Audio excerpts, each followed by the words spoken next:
ओम शांति। आज 5/2/2025 प्रातः मुरली। ओम शांति। बाप दादा मधुबन। आज मीठे बाबा ने कहा, मीठे बच्चे, इस शरीर रूपी कपड़े को यहाँ ही छोड़ना है, इसलिए इससे ममत्व मिटा दो। कोई भी मित्र संबंधी याद न आए। आज का प्रश्न, जिन बच्चों में योग बल है उनकी निशानी क्या होगी? जिन बच्चों में योग बल है उनकी निशानी क्या होगी? उत्तर में बाबा ने कहा, उन्हें किसी भी बात में थोड़ा भी धक्का नहीं आएगा, कहाँ भी लगाव नहीं होगा। समझो, आज किसी ने शरीर छोड़ा तो दुख नहीं हो सकता, क्योंकि जानते हैं इनका ड्रामा में इतना ही पार्ट था। आत्मा एक शरीर छोड़ जाए दूसरा शरीर लेगी। ओम शांति। यह ज्ञान बड़ा गुप्त है, इसमें नमस्ते भी नहीं करनी पड़ती। दुनिया में नमस्ते अथवा राम राम आदि कहते हैं। यहाँ ये सब बातें चल नहीं सकती, क्योंकि यह एक फैमिली है। फैमिली में एक दो को नमस्ते व गुड मॉर्निंग करे इतना सोचता नहीं है। घर में तो खान पान खाया, ऑफिस में गया फिर आया, यह चलता रहता है।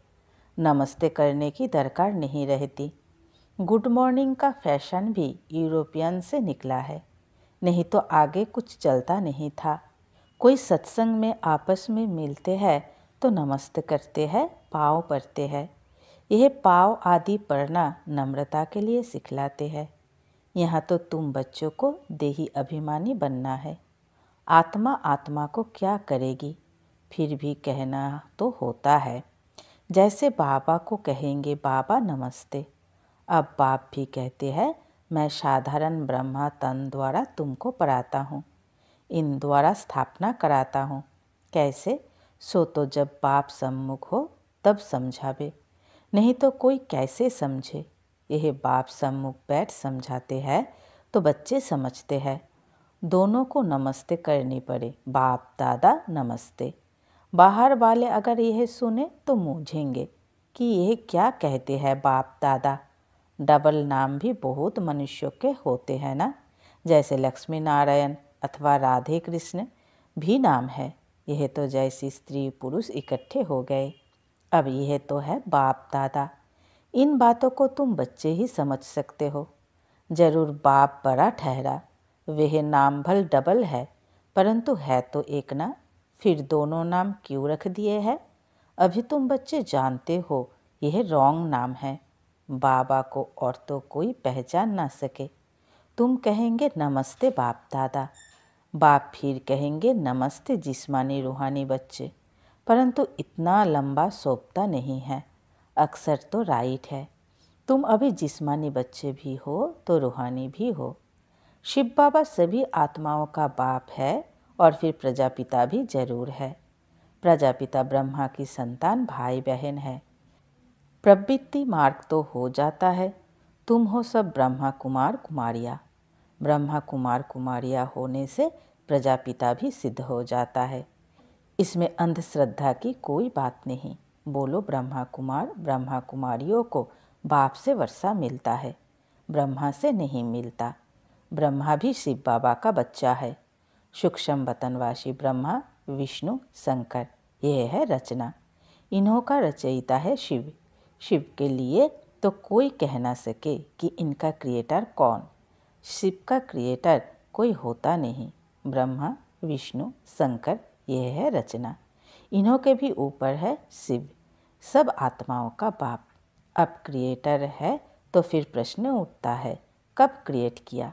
नहीं, यह तो अनादि है। इतनी आत्माओं को कब क्रिएट किया, यह प्रश्न नहीं उठ सकता। यह अनादि ड्रामा चला आता है, बेअंत है। इसका कभी अंत नहीं होता। यह बातें तुम बच्चों में भी नंबरवार समझते हैं। यह है बहुत सहज। एक बाप के सिवाय और किसी से लगाव ना हो। कोई भी मरे व जिए। गायन भी है, अम्मा मरे तो भी हलवा खाना। समझो, कोई भी मर जाता है, फिक्र की बात नहीं होती, क्योंकि यह ड्रामा अनादि बना हुआ है। ड्रामा अनुसार उनको इस समय जाना ही था। इसमें कर ही क्या सकते हैं? जरा भी दुखी होने की बात नहीं। यह है योग बल की अवस्था। लॉ कहता है जरा भी धक्का नहीं आना चाहिए। सब एक्टर्स है ना, अपना अपना पार्ट बजाते रहते हैं। बच्चों को ज्ञान मिला हुआ है। बाप से कहते हैं, हे परमपिता परमात्मा, आकर हमको ले जाओ। इतने सब शरीरों का विनाश कराए सब आत्माओं को साथ में ले जाना, यह तो बहुत भारी काम हुआ। यहाँ कोई एक मरता है तो 12 मास रोते रहते हैं। बाप तो इतनी सारी ढेर आत्माओं को ले जाएंगे, सबके शरीर यहाँ छूट जाएंगे। बच्चे जानते हैं महाभारत लड़ाई लगती है तो मच्छरों सदृश जाते रहते हैं। नेचुरल कैलामिटीज भी आने की है। यह सारी दुनिया बदलती है। अभी देखो इंग्लैंड, रशिया आदि कितने बड़े बड़े हैं। सतयुग में यह सब थे क्या? दुनिया में यह भी किसकी बुद्धि में नहीं आता कि हमारे राज्य में यह कोई भी थे नहीं। एक ही धर्म, एक ही राज्य था। तुम्हारे में भी नंबरवार है जिनकी बुद्धि में अच्छी रीति बैठता है। अगर धारणा हो तो वह नशा सदैव चरा रहे। नशा कोई को बहुत मुश्किल चरा रहता है। मित्र संबंधी आदि सब तरफ से याद निकलकर एक बेहद की खुशी में ठहर जाए, बड़ी कमाल है। हाँ, यह भी अंत में होगा। पिछाड़ी में ही कर्मातीत अवस्था को पा लेते हैं। शरीर से भी भान छूट जाता है। बस अभी हम जाते हैं, यह जैसे कॉमन हो जाएगा। जैसे नाटक वाले पार्ट बजाए फिर जाते हैं घर। यह देह रूपी कपड़ा तो तुमको यहाँ ही छोड़ना है। यह कपड़े यहाँ ही लेते हैं, यहाँ ही छोड़ते हैं। यह सब नई बातें तुम्हारी बुद्धि में है और किसकी बुद्धि में नहीं। अल्प और बे अल्प है सबसे ऊपर में। कहते भी है ब्रह्मा द्वारा स्थापना, शंकर द्वारा विनाश, विष्णु द्वारा पालना। अच्छा, बाकी शिव का क्या काम है?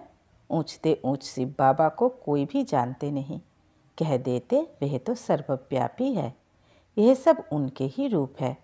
सारी दुनिया की बुद्धि में यह पक्का हो गया है, इसलिए सब तमो प्रधान बने हैं। बाप कहते हैं सारी दुनिया दुर्गति को पाई हुई है, फिर हम ही आकर सबको सद्गति देते हैं। अगर सर्वव्यापी है तो क्या सब भगवान ही भगवान है? एक तरफ कहते ऑल ब्रदर्स, फिर कह देते ऑल फादर्स। समझते नहीं हैं। अब तुम बच्चों को बेहद का बाप कहते हैं। बच्चे, मुझे याद करो तो तुम्हारे विकर्म विनाश होंगे। तुम्हें इस दादा को बा मम्मा को भी याद नहीं करना है। बाप तो कहते हैं कि ना मम्मा ना बाबा, कोई की महिमा कुछ भी नहीं।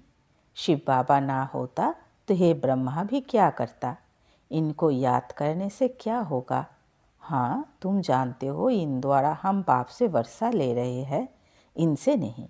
यह भी उनसे वर्षा लेते हैं, तो याद उनको करना है। यह तो बीच में दलाल है।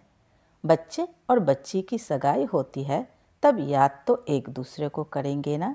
शादी कराने वाला तो बीच में दलाल ठहरा।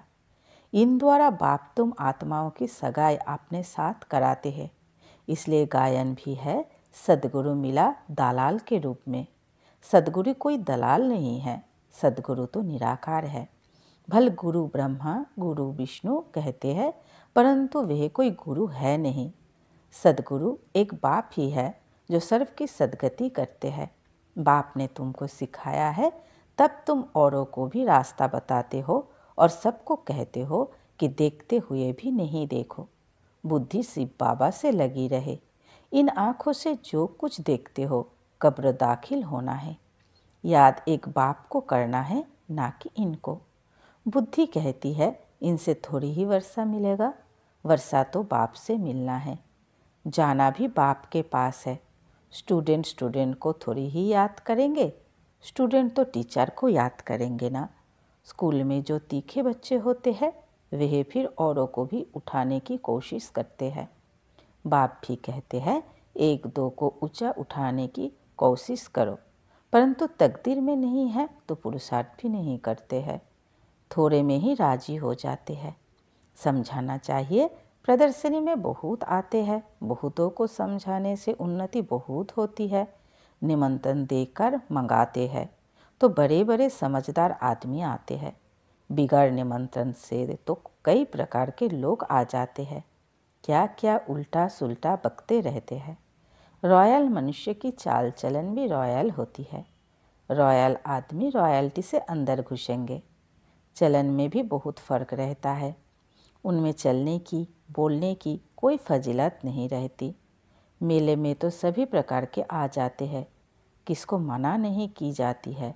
इसलिए कहा भी प्रदर्शनी में निमंत्रण कार्ड पर मंगाएंगे तो रॉयल अच्छे अच्छे लोग आएंगे, फिर वे औरों को भी जाकर सुनाएंगे। कभी फीमेल्स का प्रोग्राम रखो तो सिर्फ फीमेल्स ही आकर देखे, क्योंकि कहाँ कहाँ फीमेल्स बहुत पर्देनशीन होती है, तो सिर्फ फीमेल्स का ही प्रोग्राम हो, मेल कोई भी ना आए।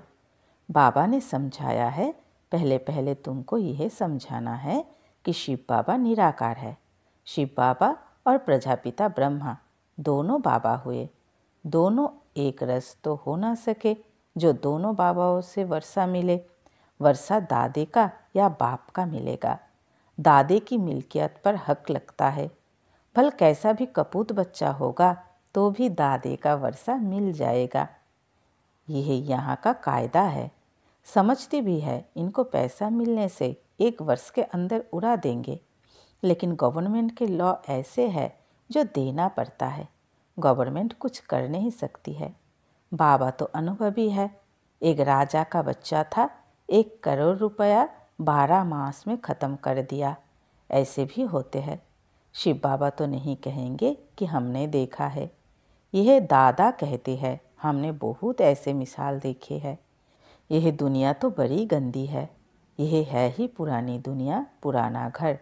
पुराने घर को हमेशा तोड़ना होता है।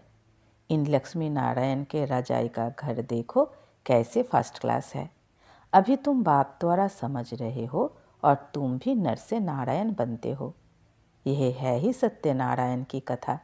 यह भी तुम बच्चे ही समझते हो। तुम्हारे में भी पूरे फ्लावर्स अभी बने नहीं हैं। इसमें रॉयल्टी बड़ी अच्छी चाहिए। तुम उन्नति को दिन प्रतिदिन पाते रहते हो, फ्लावर्स बनते जाते हो। तुम बच्चे प्यार से कहते हो बाप दादा। यह भी तुम्हारी नई भाषा है जो मनुष्य की समझ में नहीं आ सकती। समझो, बाबा कहाँ भी जाए तो बच्चे कहेंगे बाप दादा नमस्ते। बाप रिस्पॉन्ड देंगे रूहानी जिस्मानी बच्चों को नमस्ते। ऐसे कहना पड़े ना, कोई सुनेंगे तो कहेंगे यह तो कोई नई बात है। बाप दादा इकट्ठे कैसे कहते हैं? बाप और दादा दोनों एक कभी होते हैं क्या? नाम भी दोनों के अलग है। शिव बाबा, ब्रह्मा दादा, तुम इन दोनों के बच्चे हो। तुम जानते हो इनके अंदर शिव बाबा बैठा है। हम बाप दादा के बच्चे हैं। यह भी बुद्धि में याद रहे तो खुशी का पारा चढ़ा रहे और ड्रामा पर भी पक्का रहना है। समझो कोई ने शरीर छोड़ा, जाकर दूसरा पार्ट बजाएंगे। हर एक आत्मा को अविनाशी पार्ट मिला हुआ है। इसमें कुछ भी ख्याल होने की दरकार नहीं। उनको दूसरा पार्ट जाए बजाना है। वापिस तो भुला नहीं सकते। ड्रामा है ना, इसमें रोने की कोई बात नहीं। ऐसी अवस्था वाले ही निर्मोही राजा जाकर बनते हैं। सतयुग में सब निर्मोही होते हैं। यहाँ कोई मरता है तो कितना रोते हैं। बाप को पा लिया तो फिर रोने की दरकार ही नहीं। बाबा कितना अच्छा रास्ता बताते हैं। कन्याओं के लिए तो बहुत अच्छा है। बाप फालतू पैसे खर्च करे और तुम जाकर नर्क में पड़ो। इससे तो बोलो हम इन पैसों से रूहानी यूनिवर्सिटी कम हॉस्पिटल खोलेंगे, बहुतों का कल्याण करेंगे, तो तुम्हारा भी पुण्य हमारा भी पुण्य हो जाएगा। बच्चे खुद भी उत्साह में रहने वाले हो कि हम भारत को स्वर्ग बनाने के लिए तन मन धन सब खर्च करेंगे। इतना नशा रहना चाहिए। देना हो तो दो, ना देना हो तो ना दो। तुम अपना कल्याण और बहुतों का कल्याण करने नहीं चाहते हो? इतनी मस्ती होनी चाहिए। खास कुमारियों को तो बहुत खरा होना चाहिए। अच्छा, मीठे मीठे सिकिलधे बच्चों प्रति माता पिता बाप दादा का याद प्यार और गुड मॉर्निंग। रूहानी बाप की रूहानी बच्चों को नमस्ते। हम सब रूहानी बच्चों की रूहानी माता पिता बाप दादा को याद प्यार, गुड मॉर्निंग और नमस्ते नमस्ते नमस्ते। शुक्रिया मीठे प्यारे बाबा, कोटि कोटि शुक्रिया। धारणा के लिए मुख्य सार। पहली पॉइंट, अपनी चाल चलन बहुत रॉयल रखनी है, बहुत फजीलात से बातचीत करनी है, नम्रता का गुण धारण करना है। दूसरी पॉइंट, इन आँखों से जो कुछ दिखाई देता है वह सब कब्र दाखिल होना है, इसलिए इसको देखते भी नहीं देखना है। एक शिव बाबा को ही याद करना है, किसी देहधारी को नहीं। आज का वरदान, बाबा हमें वरदान दे रहे हैं, मास्टर ज्ञान सागर बन, गुड़ियों का खेल समाप्त करने वाले स्मृति सो समर्थ भव। मास्टर ज्ञान सागर बन, गुड़ियों का खेल समाप्त करने वाले स्मृति सो समर्थ भव। विस्तार में बाबा ने कहा, जैसे भक्ति मार्ग में मूर्ति बनाकर पूजा आदि करते हैं, फिर उन्हें डुबो देते हैं, तो आप उसे गुड़ियों की पूजा कहते हो।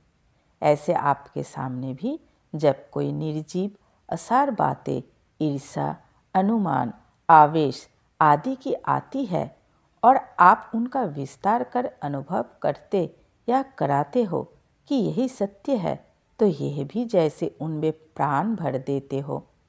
फिर उन्हें ज्ञान सागर बाप की याद में बीती सो बीती कर स्व उन्नति की लहरों में डुबोते भी हो। लेकिन इसमें भी टाइम तो वेस्ट जाता है ना, इसलिए पहले से ही मास्टर ज्ञान सागर बन, स्मृति सो समर्थी भवों के वरदान से इन गुड़ियों के खेल को समाप्त करो।